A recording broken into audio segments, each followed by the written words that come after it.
ẹ má sàlámọ̀ mi rárá bí ò lè mú mọ́ra mọ́ ó tó jẹ́ kí ló dé ẹ bá mi wọ́ ọmọ mi o. Toymax Films orin àgbàlẹ̀tù inspirational marketer sinimá titun ọmọ balùfọ̀n lélẹ́yìí o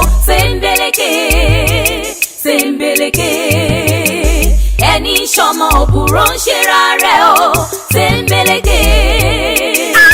ọmọ balùfọ̀n nípa láyà bíra agbára gbogbo ológun ọ̀rọ̀ pọ̀tọ́ ìyún bàbá ilẹ̀kẹ̀. ọmọ balùfọ̀n ò ṣe é mú kò ṣe é pa kò ṣe é so mọ́lẹ̀ kò ṣe é nà lọ́gùn. ayọ̀ adésanya ti mú ìwà adémọ́lá.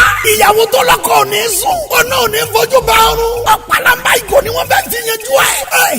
sinimá ti tún ọmọ balùfọ̀n. the untouchable set up confrontation discrimination. inú sinimá ti tún ọmọ balùfọ̀n. written and produced by Kunle Busari Adamasingba Ẹ̀lájì. mú ìwà adémọ́lá authentic ló direct yẹ.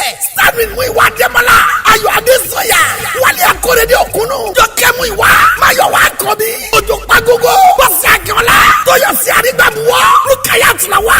táwa jíṣẹ́ fínni àti bẹ́ẹ̀ bẹ́ẹ̀ lọ. nínú sinimá ti tún ọmọ balùfọ̀n. subtitled in English. àti gbẹ́jáde sórí VCD ní kọ́kàságbà. marketed by Agbalẹ̀tù inspirational marketer. Toymax Films Holding. Movie City. àmì arena shopping complex Bọ́ládé Òṣòdì Lagos.